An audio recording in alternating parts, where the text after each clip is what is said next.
Yo, what's up, people? It's your boy, the Kryptonian, saying here, bringing you a review for One Piece Chapter 379. And you guys already know what caught my attention, right? And it wasn't the cover page where you had Nico Robin and Nami in the bathing suits and everything. It wasn't that. What caught my attention, even though that was pretty damn nice, you know what I'm saying? Nah, I'm fucking with you guys. But what really caught my attention, though, was when Rob Lucci and everybody shows up. You get like the banter back and forth, and then you get these power levels, right? And they measure physical ability. I like how Oda took that and just flipped it around. It was like, yeah, you have physical, power levels and everything. The standard Navy guy has a power level of 10. And I'm thinking, okay, if they have a power level of 10, and based on everything we've seen, if Luffy just has one of 1,000, no wonder he's just fucking everybody up, right? But he gave himself an out, and this is what I really loved about this, okay?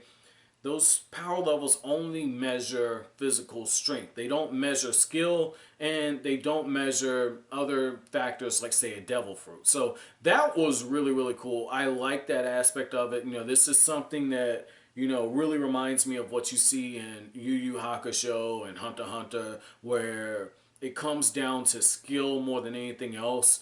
Physical ability only gets you so far. So with that being said, I thought that like the power level rankings was pretty awesome and pretty telling. And for me, it's something I'm gonna look forward to if we see like the Straw Hats. It seems inevitable at this point. If we see the Straw Hats kind of match up like this, because you got Rob Lucci, power level of 4,000. That just blew my mind, because he's almost 2 times as strong as the next person under him, which is Kaku. And I can see it. I can see he is the leader. And then when you factor in like the devil fruit, it's just like, dude, like this dude's super OP. Like if he gets a 2 times multiplier, like he's over 8,000 at this point. Like cue the Dragon Ball jokes, right? Because that's the original line. But that was cool. Kaku at 2,200, Jabra at 2,180. And speaking of that character, you have this moment where Rob Lucci and Jabra, they're jawing off. They're going at it, right? And Rob Lucci refers to him as a stray dog. And Jabra refers to Rob Lucci as cat face, right? And we know that Rob Lucci, his transformation looks like a cat. But we get this panel where it really looks like both of them are being foreshadowed at having the devil fruits. I believe it's the zone type that allow them to transform. And if that's the case, I'm wondering who is going to end up fighting him. It's got to be Sanji or it's got to be Zoro. It's got to be one of those two. But that's going to be interesting to see who ends up throwing down, okay? That's going to be really interesting to see that. And then you have, I'm going to go ahead and say Sanji. I'm going to say Sanji. Like, I would personally love to see something where Luffy takes on Rob Lucci, who has the devil fruit, and Zoro takes him on. But, like, not him, but, like, Jabra, the other devil fruit user. But I'm going to say Sanji. It's either going to be Sanji or Chopper. It's going to be one of those two. It's not going to be Zoro. I'm going to call that one. And the reason why I think it's going to be Kaku and Zoro is with Kaku, he was one of the first people that Zoro met when they got the Water 7, because he went out to see the ship. So I think it's going to go that way. Blue No has 820. Now you really start to see the power levels kind of drop off. And I feel like this is a pretty good representation of where the Straw Hats are. Not necessarily his numbers, but the fact that once you get past like the top 3, there is a drop off. Or I'd say top 4, because Nico Robin's still in the crew. So once you get past like the top 4, there's a pretty decent drop off once you start getting to Chopper and you get to Nami and get to Usopp. But they're all capable, don't get me wrong. But now you have Fukuro at you have Fukuro at 800 and you have Khalifa at 630. Like that's gonna be telling to me where Oda decides to kind of run with this as far as the matchups. But I love like the back and forth banter. I love how Oda, in the midst of all of his world building, does let us know what the base Navy person's power level is, and the fact that Director Spandam only has a 9, so he's actually weaker than the actual Navy person. And that makes sense, okay? Because again, like sometimes you have leaders who are in position that are less skilled and less competent than the people they're leading. And one of the things we see is this guy gets easily distracted, okay? where Khalifa's just like, or Khalifa, I think it's Khalifa. I haven't checked the dub for this because I don't want to jump ahead and spoil myself. So I'm going more so off of the Viz translation. I know Viz a lot of times has troubles with the L's. That's why Zoro is Zolo. And so I'm going to say more so Khalifa. But what I thought was pretty cool is, she's like, hey, what's going on? And he responds. And she's like, sexual harassment. And it's just this running gag all throughout the chapter. And it's that Oda humor. I love this. Like, I could totally see like a moment where Sanji meets up with her. And every time Sanji makes a face, she's like sexual harassment. And Sanji's just having back and forth banter. That'd be pretty cool just to see them. But I don't see Oda wasting Sanji's talents. I guess Sanji wouldn't mind wasting his talents on her. Sexual joke, I know, whatever. But this was something that I would like to see, but I really feel like it's going to be standard. Nami's going to take out the weakest person, and then Usopp's going to get the one that's slightly above her. That's the way I kind of see that kind of playing out. But what was really telling about all of this is Luffy has no chill, and he just got a death sentence placed on him. Obviously, you knew that was coming. They went to the lobby. They're fucking all this stuff up. You know damn well that there's gonna be a death sentence, and Luffy's bounty's got to fucking skyrocket after this, okay? Because 500 Marines.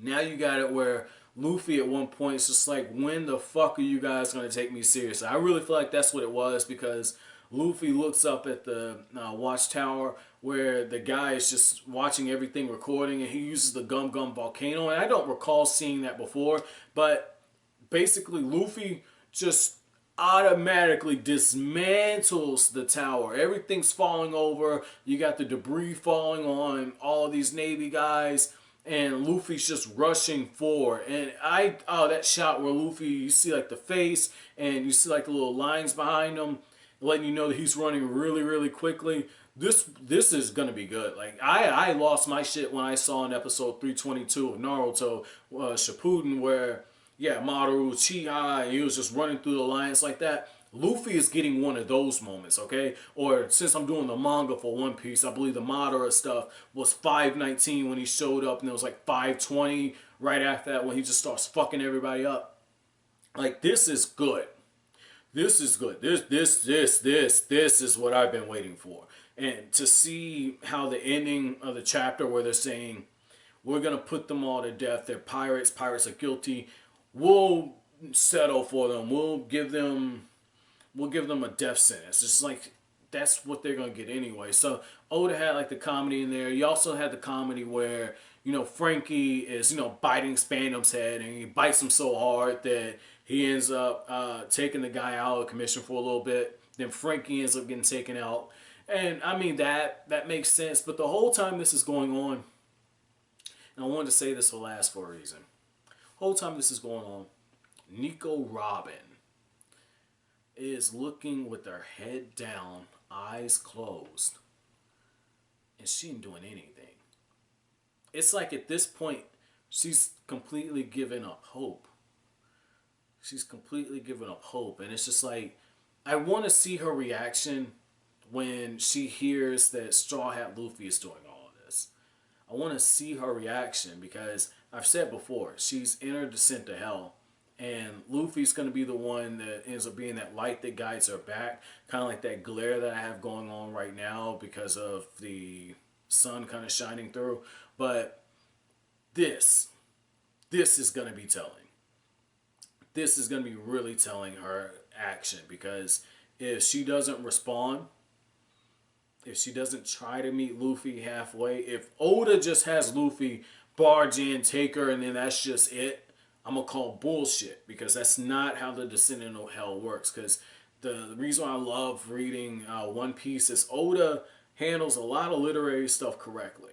And he doesn't really break away from the rules, but there's just certain formulas you can't break away from. It'd be like in Star Wars, like the new trilogy. If they had Rey automatically turn dark, and Rey turns dark by the end of episode 9. That's not how the hero's journey works. That's not how that goes. You don't deviate from certain, like there's certain, I can't remember the expression, but there's just certain commandments you don't break. That's one of them. But overall, this is a pretty good chapter, guys. So my chapter question, I'm going to have a little bit of fun with it. We had to rank the Straw Hats in terms of their power, where they currently are in this point of the story. I know a lot of you guys are caught up. But if you had to rank their power, right, what power level would you give them? And then on the side to that, if you had to take into account their skill, and you had to give their skill a number, what would you rank their skill? But that's it for this chapter, guys. Pretty good chapter. If you like anything I had to say, hit that like button as it really helps out the channel. Don't forget to subscribe if you're new. Don't forget to comment, share. Thank you for watching Kryptonian Say. Have an awesome day, guys.